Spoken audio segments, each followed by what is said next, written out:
সীমান্তে বাংলাদেশিদের হত্যা বন্ধ না হলে সীমান্ত অভিমুখে লং মার্চ করবে জাতীয় নাগরিক পার্টি। জুলাই পদযাত্রায় এই হুঁশিয়ারি দিলেন দলটির আহ্বায়ক নাহিদ ইসলাম। সংস্কারে কেউ বাধা দিলে প্রতিহতের ঘোষণা দেন এনসিপি নেতারা।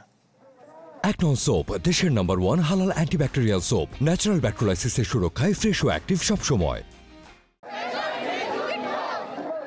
বিকল্প রাষ্ট্রকাঠামোর পথরেখা নিয়ে উত্তরের জেলা চষে বেড়াচ্ছেন এনসিপি নেতাকর্মীরা। ষষ্ঠ দিনে জুলাই পদযাত্রা শুরু হয় চাঁপাইনবাবগঞ্জের শান্তির মোড় থেকে।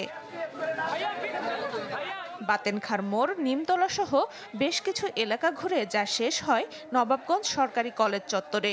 সেখানে পথসভায় দলটির আহ্বায়ক হুঁশিয়ারি দেন, হত্যা বন্ধ না হলে সীমান্ত অভিমুখে লং মার্চ করবে তাদের দল।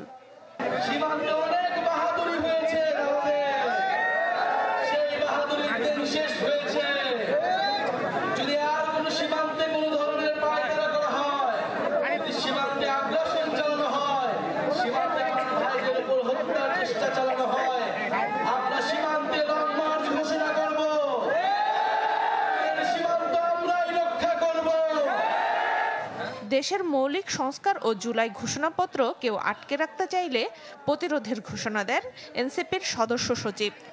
বাংলাদেশে যদি মৌলিক সংস্কারকে কেউ বাধাগ্রস্ত করার চেষ্টা করে, বাংলাদেশে জুলাই ঘোষণাপত্র কেউ যদি আটকে রাখতে চায়, তাদের বিরুদ্ধে এই চাঁপাইবাসীকে প্রতিরোধ করে তুলবে। পরে পদযাত্রা পৌঁছায় রাজশাহীতে। রেলগেট, আলুপট্টি, সোনাদিঘির মোড় ঘুরে 0 পয়েন্টে হবে সমাবেশ। রাজশাহীতে মানুষের সাড়া পেয়ে খুশি নেতাকর্মীরা জানান, জনগণকে সাথে নিয়ে এগিয়ে যেতে চান তারা। মানুষের খুবই স্বতঃস্ফূর্ত সাড়া, অনেক আগ্রহের সাথে মানুষ আমাদের সাথে যুক্ত হচ্ছেন। আমরা যখন তাদের কাছে যাচ্ছি তখন মন খুলে আমাদের সাথে কথা বলছেন। সানজিদা শান্তা, চ্যানেল 24।